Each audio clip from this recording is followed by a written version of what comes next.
'Twas the night before Christmas, when all through the house not a creature was stirring, not even a mouse. Stockings were hung by the chimney with care, in hopes that St. Nicholas soon would be there. The children were nestled all snug in their beds, while visions of sugar plums danced in their heads. And Mama in her kerchief, and I in my cap, had just settled our brains for a long winter's nap. When out on the lawn there arose such a clatter, I sprang from the bed to see what was the matter.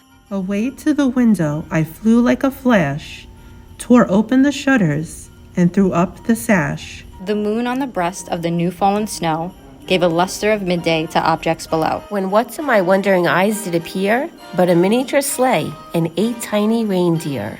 With a little old driver so lively and quick, I knew in a moment he must be Saint Nick. More rapid than eagles, his coursers they came, and he whistled and shouted and called them by name. Now Dasher, now Dancer, now Prancer and Vixen, on Comet, on Cupid, on Donner and Blitzen. Top of the porch to the top of the wall.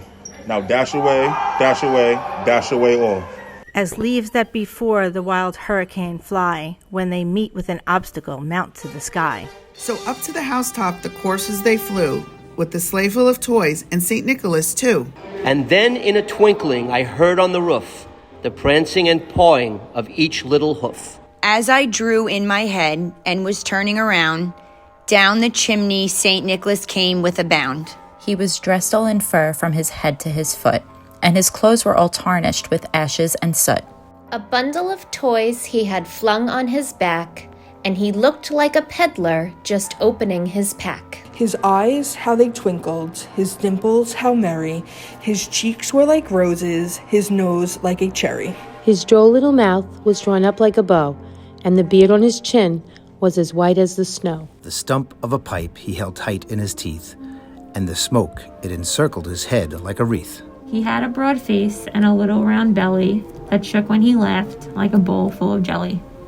He was chubby and plump, a right jolly old elf, and I laughed when I saw him in spite of myself. A wink of his eye and a twist of his head soon gave me to know I had nothing to dread. He spoke not a word, but went straight to his work, and filled all the stockings, then turned with a jerk. And laying his finger aside of his nose, and giving a nod up the chimney, he rose. The sleigh to his team gave a whistle, and away they all flew, like the down of a thistle. But I heard him exclaim, ere he drove out of sight, "Happy Christmas to all, and to all a good night."